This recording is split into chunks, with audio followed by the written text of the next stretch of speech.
সম্পর্কে কে বড়, মা নাকি বউ? বউ হারালে বউ পাওয়া যায়, কিন্তু মা হারালে মা পাওয়া যায় না রে পাগলা। আরে চিরঞ্জিতের বিখ্যাত সেই ডায়ালগ শুনিসনি রে তুই?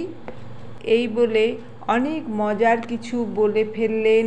এই ধরনা করে উচ্চস্বরে হেসে উঠল মামা। আমি মোবাইলের স্ক্রিন থেকে চোখ সরিয়ে মামার দিকে তাকালাম।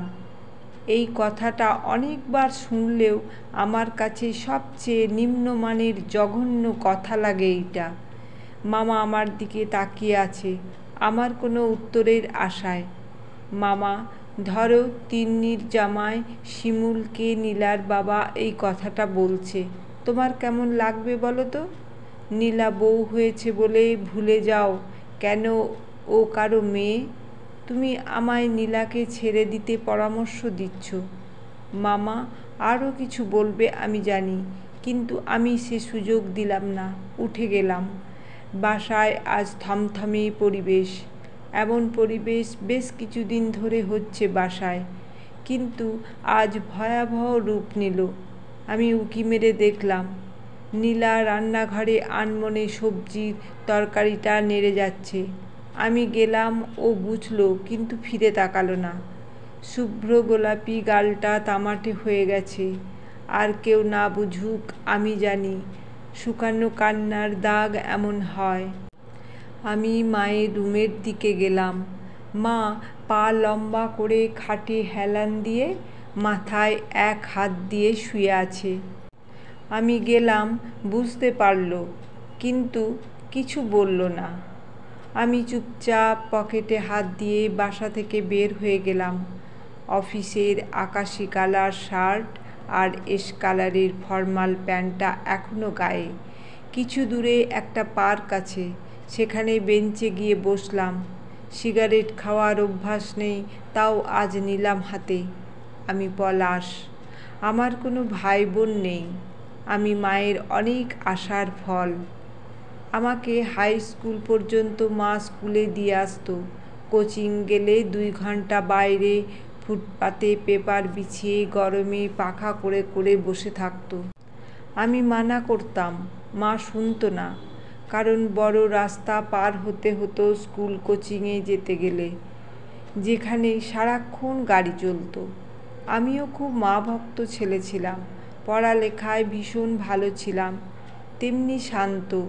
তাই যখন কেউ আমার প্রশংসা করত, মায়ের চোখে মুখে যে হাসির আভা ছড়াতো তা যেন মায়ের নিজের প্রশংসার মতো। গর্বে মায়ের মাথা উঁচু হয়ে যেত। কলেজ ভার্সিটি শেষ করে ভালো কোম্পানিতেই জবে ঢুকলাম। এরপর শুরু হলো সবার নানান কথা। আমাকে এখনও কেন বিয়ে দিচ্ছে না মা?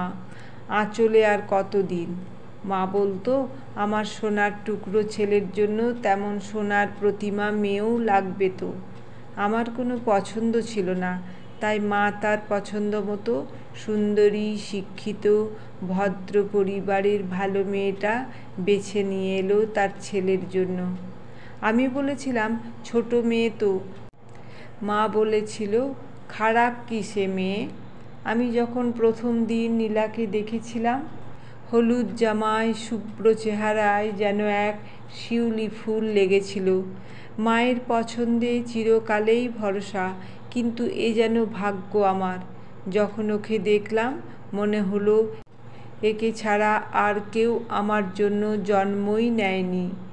যখন ওর হাত আমার হাতে দেওয়া হলো বিয়ের আসরে, তখন ভাবলাম ওর সব সুখের অনুভূতিগুলো এখন আমার দায়িত্ব।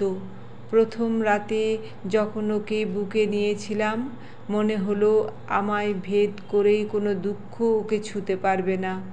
প্রমিস। কিন্তু সংসার চক্র বড় ভিন্ন। কোনো প্রতিজ্ঞা আমি রাখতে পারিনি। সর্বগুণ সম্পন্ন মেয়েটা বউ হতে হতে অকর্মা আর তর্ক করা বেয়াদবে পরিণত হয়ে গেল। প্রথম প্রথম কেউ কিছু বললে বুকে আছড়ে পড়ে কান্না করত। আমি বুকে টেনে নিলেও কখনো জানতে চাইলাম না কি হয়েছিল, কার দোষ। কখনো বলে দিইনি কি করলে আর শুনতে হবে না সে কথা। অফিস শেষে স্বাভাবিকভাবেই রুমে গিয়ে ফ্রেশ হতাম। মায়ের ধারণা আগে আমি নীলার কথা শুনে আসি, তাই মা যখন নীলার অকর্ম হওয়ার গল্প শোনায় আমি নির্বিকার থাকি। আমার আর নীলার পরিবার একই লেভেলের হলেও আমাদের দুইজনেরই বেড়ে ওঠা সম্পূর্ণ ভিন্ন। নীলার বাবা বদলির চাকরি, তাই একা একা থাকতে হয়েছে ওনাকে অনেক বছর। নিজের কাজ আর ঘরের কাজ করার অভ্যাস ওনার। বিয়ের পর ওদের বাসায় যখন গিয়েছিলাম তখন দেখলাম নীলার বাবা বিকেলবেলা ছাদ থেকে সবার কাপড় এনে ভাঁজ করতে রাখত, এমনকি নীলার আন্ডারগার্মেন্টসগুলোও। আমি দেখে লজ্জা পেয়েছিলাম। নীলা নির্বিকার ছিল, কারণ ওদের জন্য স্বাভাবিক ব্যাপার। নীলার মা এককালে চাকরি করতেন, পরে ছেড়ে দিয়েছেন। নীলার মায়ের ধারণা গেস্ট আসলে ভালো করে 2-3 পদের রান্না করলে সব টেস্ট করে ভালো করে খেতে পারবে, কিন্তু আমাদের বাসায় গেস্ট এলে খাওয়া হোক না হোক টেবিল ভরেই যেতে হবে নানা পদের বাটিতে। তাই রান্না করতেই যায় সারাদিন, তার উপর খাওয়ার শেষের ক্লান্তি। এই নিয়ে ও মায়ের সমস্যা। নীলাকে সুযোগ পেলেই কথা শুনিয়ে দেয়। নীলার ভাই সৌরভও কাজ করে, সবার খাওয়ার শেষে রাতের থালা বাসন হাঁড়ি পরিষ্কার করে। আমি নীলাকে বলেছিলাম, তুমি বসে আছো আর সৌরভ এইসব করছে। নীলা স্বাভাবিক গলায় বলেছিল এইটা ওর ডিউটি। তাই নীলা একদিন চুলায় রান্না বসিয়ে স্নান করতে গেল। বাবা ওখানেই ছিল। নীলা বাবাকে বলে গেল, বাবা আর 2 মিনিট পর চুলাটা অফ করে দেবেন। বাবা হ্যাঁ না কোনো উত্তর দিল না। ইচ্ছে করেই চুলা অফ করল না, কারণ এইটা বেয়াদবির শামিল। নীলা যখন পোড়া গন্ধ পেল তখন এসে চুলা বন্ধ করল। বাবা তখন পিছন দিকে হাত দিয়ে উঠে চলে গেল। নীলার সে দৃষ্টি নিজেকে এই পরিবারের আপন করতে না পারার চরম সাক্ষী ছিল। তাই নীলাও কখনো কোনো সুযোগ ছাড়ত না মাকে কথা শোনাতে। নীলার এক্সাম ছিল, তাই আমাকে ওর অ্যাপ্রন আর 2টা 3 পিস আয়রনে দেওয়ার জন্য দিল, আমার শার্টের সাথে দোকানে দেওয়ার জন্য। আমি দরজায় গিয়ে আবার চেক করায় নীলার একটা আন্ডারগার্মেন্টস পেলাম। দরজা থেকেই চিৎকার করে বললাম, কী রে, কী গো, তোমার এইটা সহ চলে এলো তো, নিয়ে যাও। নীলা হাতে কলম নিয়ে দ্রুত এসে আমার হাত থেকে ছিনিয়ে নিয়ে লুকিয়ে ফেলল ওড়নার নিচে, আর কঠিন চোখে তাকালো আমার দিকে। আমি বুঝলাম না কেন। তখন মা সিরিয়াল দেখতে দেখতে নড়ে চড়ে বসে বলল, বাসায় সব নির্লজ্জ এনে তুলেছি, অন্যদেরও বানাচ্ছে। বাবা পায়ের নখ কী যেন করতে করতে একটা তাচ্ছিল্য হাসি দিয়ে সায় দিল। নীলার চোখ রক্তবর্ণ হয়ে গেল। আমি কিচ্ছু না বলে বেরিয়ে এলাম। দোষটা আমার ছিল। কিছু না বলে আমি তো রেখে আসতে পারতাম, কিন্তু আমি বুঝলাম নিজেকে দোষটা নীলার। ও কেন দেখে নিল না? অফিসের পিকনিক। আমি মাকে বললাম, পরশু পিকনিক, সকাল 9টায় বের হব।